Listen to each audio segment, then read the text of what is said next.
Assalamualaikum warahmatullahi wabarakatuh. Bismillahirrahmanirrahim. Alhamdulillahi rabbil alamin. Alhamdulillahi hamdan kathiran tayyiban mubarakan fihi kama yuhibbu rabbuna wa yardah. Wa ashhadu an la ilaha illallah wahdahu la syarika lah, lahul hamdu fil akhirati wal ula. Wa ashhadu anna Muhammadan abduhu wa rasuluhul mustafa wa nabiyyuhul mujtaba. Allahumma salli wa sallim alaihi wa ala alihi wa ashabihi a'immatil huda. Amma ba'du, alhamdulillah, kita bersyukur pada Allah Subhanahu wa ta'ala pada hari ini, hari Rabu 22 Jumadil Ula 1442 Hijriah, kita dimudahkan oleh Allah Subhanahu wa ta'ala untuk duduk bersama di Masjid Umar bin Khattab radhiyallahu anhu, pesantren Intan Ilmu Barito Kuala, Kalimantan Selatan. Salawat dan salam semoga selalu Allah berikan kepada Nabi kita Muhammad sallallahu alaihi wa ala alihi wasallam, pada keluarga beliau, para sahabat, serta orang-orang yang mengikuti beliau sampai hari kiamat kelak. Dengan nama-nama Allah yang husna dan sifat-sifatnya yang ulia, kita berdoa, Allahumma inna nas'aluka ilman nafi'an wa rizqan tayyiban wa amalan mutaqabbala. Ahibati hafizakumullah, para ikhwah sekalian yang saya cintai karena Allah, semoga Allah Subhanahu wa ta'ala selalu menjaga kita. Kita masih di dalam bab yang kelima, babu muraqabatullah. Bab muraqabatullah, merasa diawasi, selalu diawasi oleh Allah Subhanahu wa ta'ala. Sedikit saya ingin menambahkan tentang muraqabah sebelum kita melanjutkan mempelajari ayat. Ada nama Allah namanya Raqibun. Raqibun ini adalah salah satu dari sifat Allah. Imam Al-Qurtubi rahimahullahu ta'ala menyebutkan di dalam kitab Al-Kitabul Asna bahwa Raqibun min sifatin dzatiyah. Raqib itu adalah sifat Allah yang berkaitan dengan zat Allah Subhanahu wa ta'ala. Wa huwa sifatun yajma'uha al-ilmu wal basaru was sam'u. Dan sifat Raqib ini adalah sifat yang mengumpulkan sifat ilmu, sifat mendengar, dan sifat melihat. Jadi setiap kata yang berbicara tentang Raqib, Allah Ar-Raqib, berarti itu membicarakan 3 poin. Al-ilmu, ilmunya Allah, kemudian as-sam'u, pendengarannya Allah, kemudian al-basaru, penglihatannya Allah Subhanahu wa ta'ala. Kemudian dari kata ar-raqib maka terjadilah kata muraqabah. Imam Ibnu Qayyim al-Jauziyah rahimahullah di dalam kitab beliau Madarijus Salikin menyebutkan al-muraqabah at-ta'abbudu Bismillahirrahmanirrahim. Muraqabah adalah proses beribadah kepada Allah dengan mengamalkan nama Allah Ar-Raqib. Itu namanya muraqabah. Proses beribadah kepada Allah dengan mengamalkan nama Allah Ar-Raqib.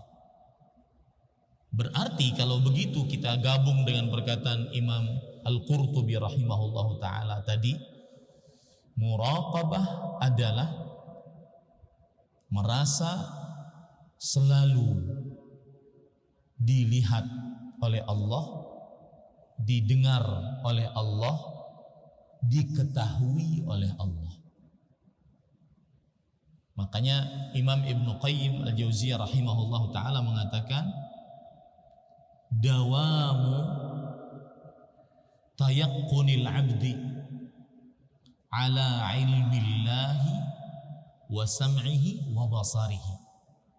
Muraqabah adalah seorang hamba selalu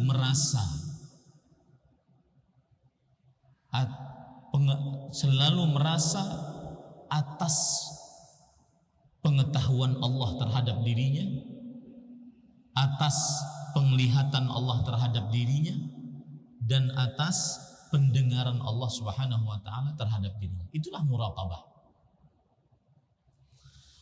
Taib. Kemudian ahibati hafizakumullah taala, kita masuk kepada ayat yang ketiga dibawakan oleh Al-Imam Abu Zakaria Yahya ibn Sharaf An-Nawawi, Imam Nawawi rahimahullahu ta'ala. Beliau menyebutkan, innallaha la yakhfa alaihi syai'un fil ardi wala fis sama. Sesungguhnya bagi Allah tidak ada suatu pun yang tersembunyi di bumi dan tidak pula di langit.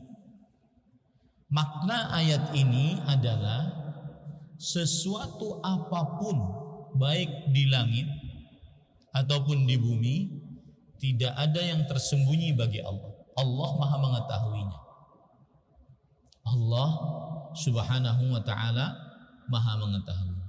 Di sini ada perkara penting, yaitu ketika Allah berfirman, innallaha la yakhfa alaihi syai'un. Sesungguhnya bagi Allah tidak ada satu apapun. Syai'un. Kalau kita belajar ilmu usul fikih, itu ada namanya al-am, yaitu sesuatu yang umum. Kalau kita buka Al-Quran, buka hadis Rasul, maka ada ayat-ayat yang menunjukkan kepada keumuman. Ayat-ayat yang menunjukkan kepada keumuman. Contoh, Allah berfirman, qad aflahal mu'minun. Sungguh al-mu'minun benar-benar telah beruntung. Ini al-mu'minun menunjukkan kepada seluruh orang-orang beriman. Kenapa? Karena di depannya ada kata al-mu'minun, seluruh orang-orang beriman.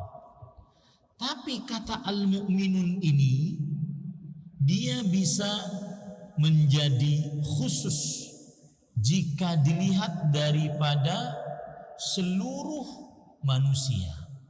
Al-mu'minun umum, tapi dia bisa menjadi khusus kalau dilihat dari manusia seluruhnya. Manusia seluruhnya merugi kecuali yang khusus orang-orang beriman. Kemudian manusia seluruhnya bisa menjadi khusus kalau dilihat dari atasnya lagi, yaitu jin dan manusia.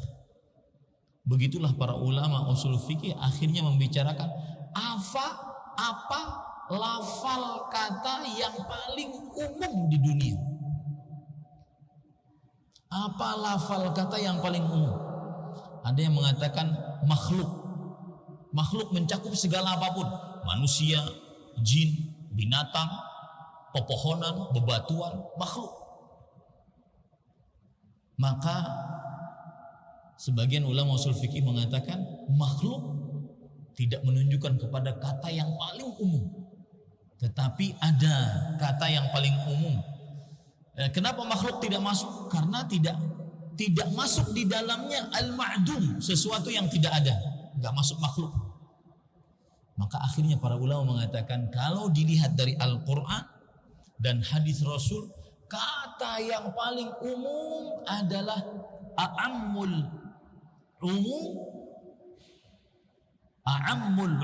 kata yang paling umum, lafal yang paling umum adalah syai'. Nah ini dia, adalah syai'. Makanya sering Allah menyebutkan di dalam Al-Quran kata syai'. Innallaha la yakhfa alaihi syai'un. Berarti apa di sini maksudnya? Apapun, entah itu manusia, jin, binatang, pepohonan, bebatuan, makhluk yang paling besar, makhluk yang paling kecil, makhluk di langit, makhluk di bumi, sesuatu apapun. Karena syai' adalah lafzu a'ammul umum, lafal yang menunjukkan kepada umumnya segala yang umum, tidak ada yang lebih tinggi daripada itu. Maka ketika Allah mengatakan innallaha la yakhfa alaihi syai', sesungguhnya bagi Allah tidak ada sesuatu apapun yang tersembunyi. Ini menunjukkan kepada apapun. Ini yang bisa menimbulkan muraqabah dalam diri kita.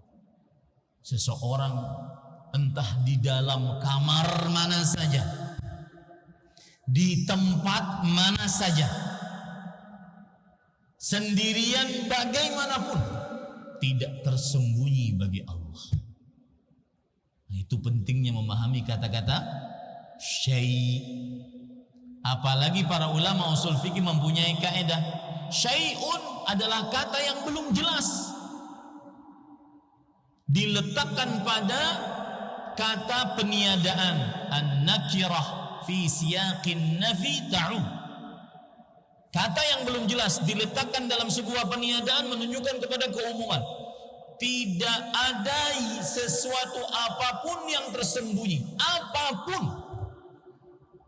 Mau siang, mau malam, mau pagi, siang, sore, mau di depan khalayak ramai, sendirian, di bunker manapun, tidak ada yang tersembunyi bagi Allah.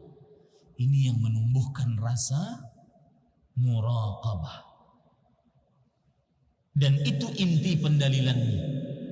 Sebagaimana yang sudah saya sebutkan di awal, muraqabah adalah seorang hamba selalu merasa Allah melihatnya, Allah mendengarnya, Allah mengetahuinya. Dan itu harus dia yakini, seyakin-yakin, baru timbullah perasaan muraqabah. Jadi inti pendalilannya adalah bahwa di sini Allah Maha mengetahui. Tidak ada yang tersembunyi dari Allah, apapun yang ada di langit, apapun yang ada di bumi. Ini yang membuat kita akhirnya merasa muraqabah. Baik. Faedah dari hadis, dari ayat ini adalah faedah yang menarik pada ikhwan. Ayat ini ayat yang menarik. Kalau kita lihat dari awal ayat, kan ini ayat surat Ali Imran. Awal ayatnya bagaimana? Ayat pertama kan alif lam mim. Ayat kedua, Allahu la ilaha illa huwal hayyul qayyum. Di sini Allah Subhanahu wa taala ingin memberitahukan kepada kita Allah itu yang paling patut diibadahi. La ilaha illa huwal hayyul qayyum. Allah yang paling patut diibadahi.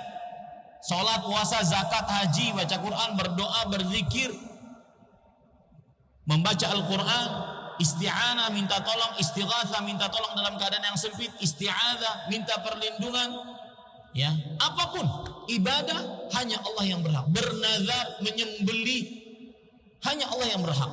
Amalan-amalan hati, bersyukur, bersabar, tawakal, harap, roja, amalan-amalan hati hanya Allah yang berhak.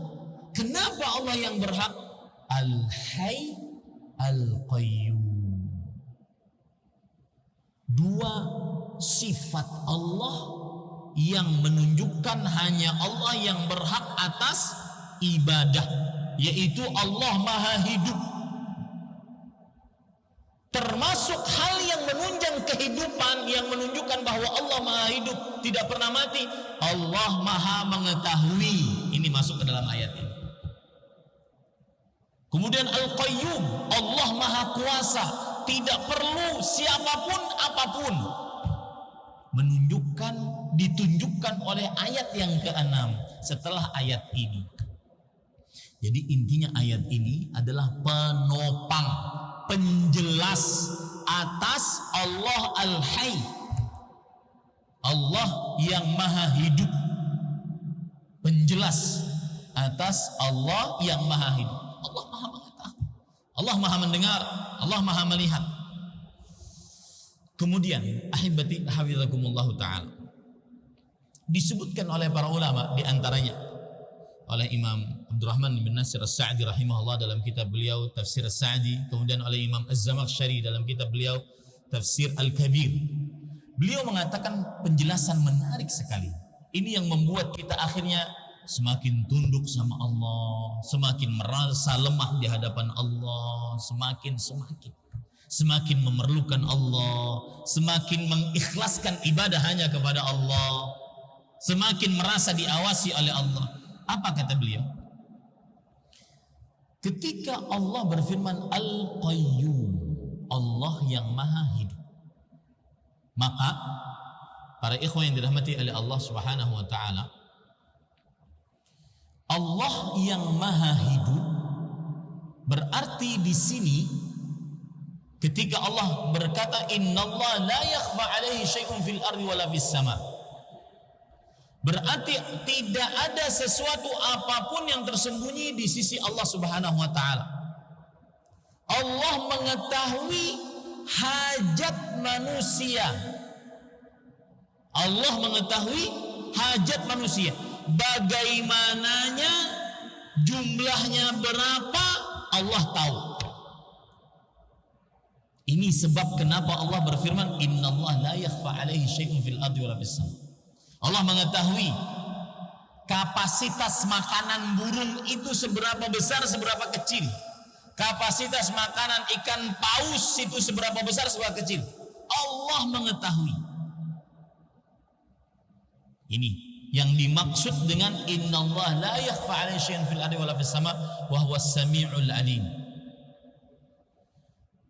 Kemudian para ikhwan yang dirahmati oleh Allah Subhanahu wa taala, dan Allah mengetahui kalau seandainya hamba membutuhkan, memerlukan apa yang dia perlukan, Allah bisa, sanggup mendatangkan. Makanya Allah Subhanahu wa taala berfirman setelah itu, ya'lamu ma innallaha la yakhfa 'alaihi syai'un fil ardi wala fis sama' wa huwas samiul 'alim. Ya'lamu kha'inatal a'yuni wa ma tukhfis sudur. Mohon Al-Qur'an sebentar, Mas. Quran. Ayat yang ke-6 yaitu, lihat,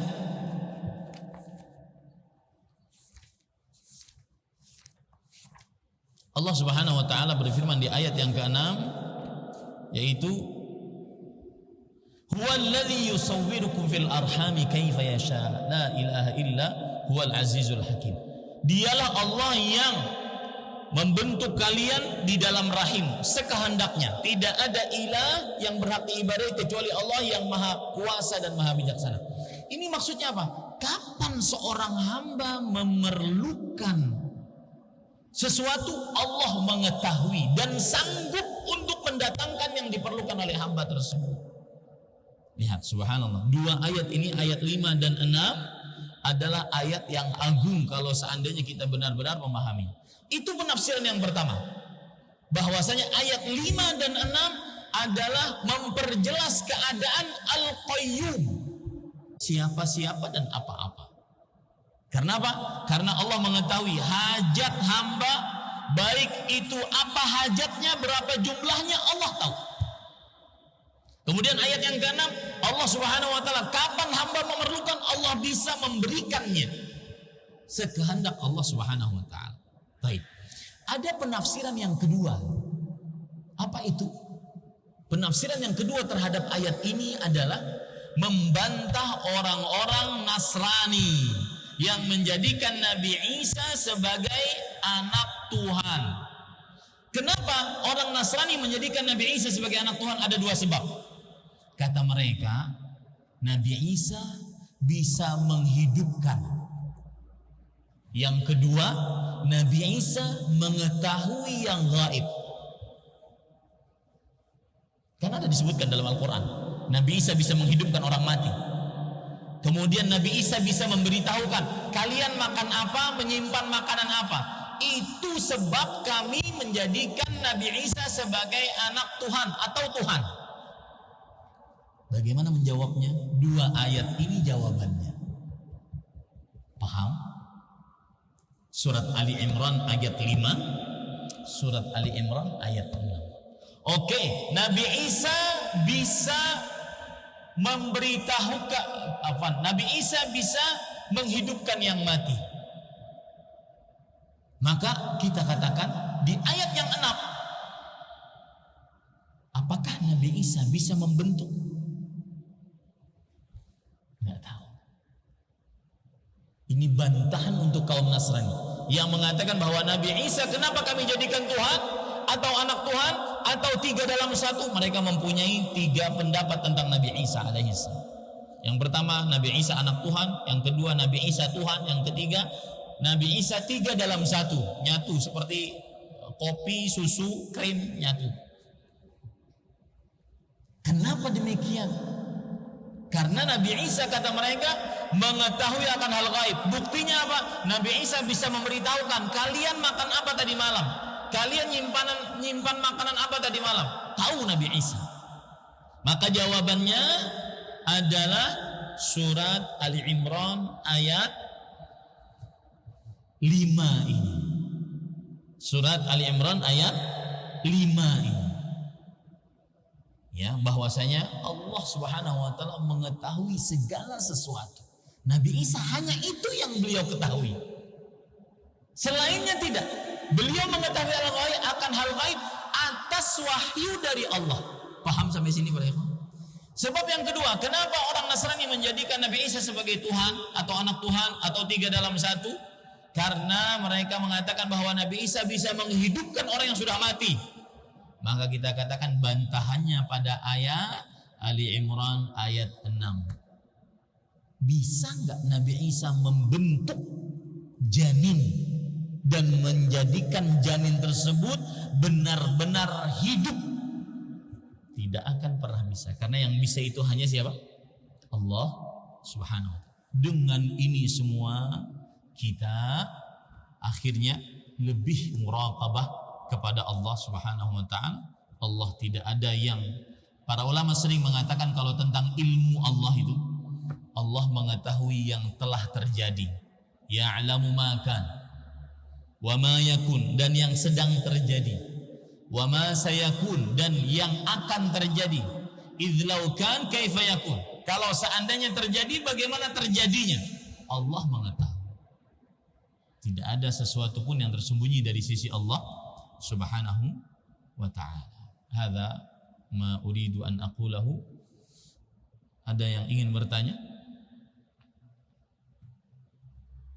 Nah, jika tidak ada, maka kita cukupkan dengan kafaratul majlis. Subhanakallahumma bihamdik, asyhadu an la ilaha illa anta, astaghfiruka wa atubu ilaik. Wa sallallahu nabiyana Muhammad walhamdulillahi rabbil alamin.